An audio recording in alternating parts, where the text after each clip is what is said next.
And so next up, I am jumping all over the place, but there's a lot going on here, so just bear with the videos and bear with the the step to step.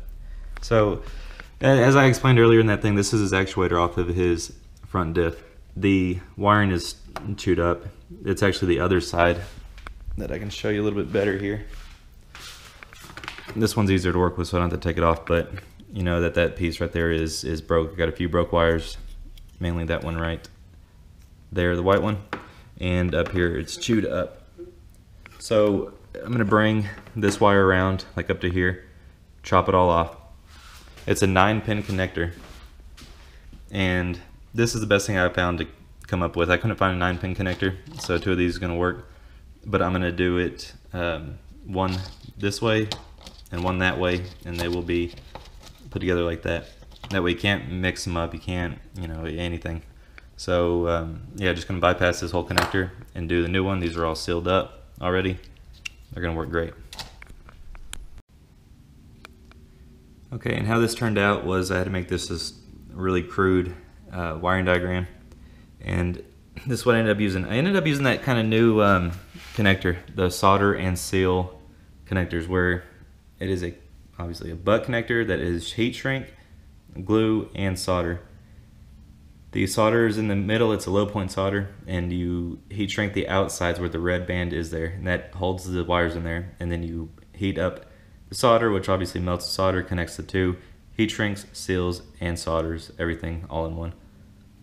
So now we're gonna make that look pretty, tie it all in, and see if his front diff actuator is responding to everything now, which it wasn't at all. It was stuck in 4-wheel drive. No, the buttons didn't make a difference. So let's see if that broke wire on that piece made a difference. Okay, so before I seal up everything like this side here, all the connectors are in. As you can see, I guess something where I don't even know what position that is in. They say fully counterclockwise is 2-wheel drive. The switch here is in 2-wheel drive, so there's the key. I'm gonna push and watch. Well, let me see if I can bring this up.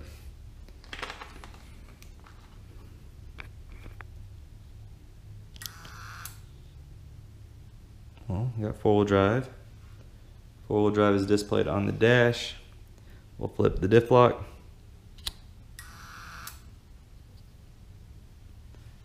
Diff locked with the light. Flip it down.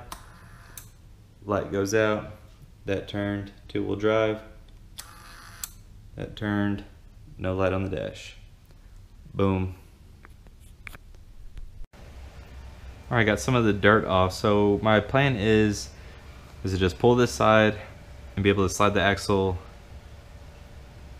just push it on that side without taking that side off, and be able to pull the axle or the differential out this way.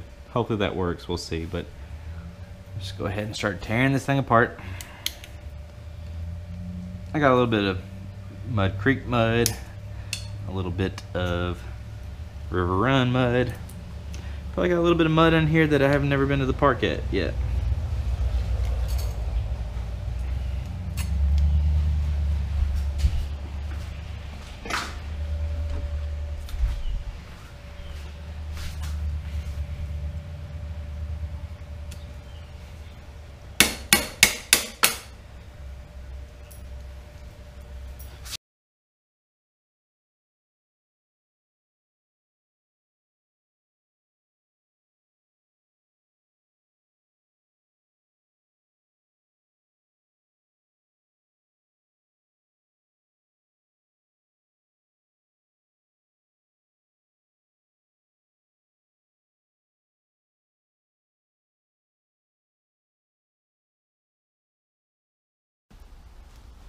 Got his diff all done. That drain plug was stripped out, so just retabbed it back out to the next size, put a a crush washer on there, copper, and ready to put back on his actuator with the new plugs there. So you just want to make sure this thing's in 2-wheel drive, spins counterclockwise to go forward. That's 2-wheel drive, then 4, and then 4 locked. So just keep it there to where when you spin it, see it's still locked in, rotate it, we're out. because that right there in position is the two-wheel drive. It won't clock over any more than that, even though this will. It'll go over that far, won't line up. You got to bring it back almost parallel to these, and then we'll slap it in. Put some grease around all these O-rings, slide it in. Okay, so we're moving on to his bank sensors, rollover sensor. As you can see there, what it does is there's 3 contact points right here. Those 3 at the top there. And so when you're riding and this thing's level, those 2 tangs at the top there are making contact with the outer 2. That's good. And then so whenever you roll over, that thing will close, making contact with the middle plug and one of the outsides, depending on which way you roll over. So with that, I mean, technically I think you could probably, I'm just saying this, don't do it, but technically you probably could cut the middle plug or the middle wire out of there, since it's always not in contact anyways, and that's what you want. You could probably cut that, but I don't know exactly what this circuit board does or what it needs. It's obviously, I'm guessing, a ground. So what I'm gonna do is I'm just gonna pop this little wheel out like that, and I'm going to put a dab of silicone down there at the bottom, at the base of this, and then put everything back together. And what that's going to do is not make any kind of weird contacts with the 3 contacts up here. It's just going to stay level, hitting the outside tangs there always, so it'll never roll over, but yet it's only going to be silicone down here at the bottom holding it in place. Simple enough. Put it back in there, and his tang, one of his tangs right there, it's supposed to be a double clip like that on either side, which it's open right there.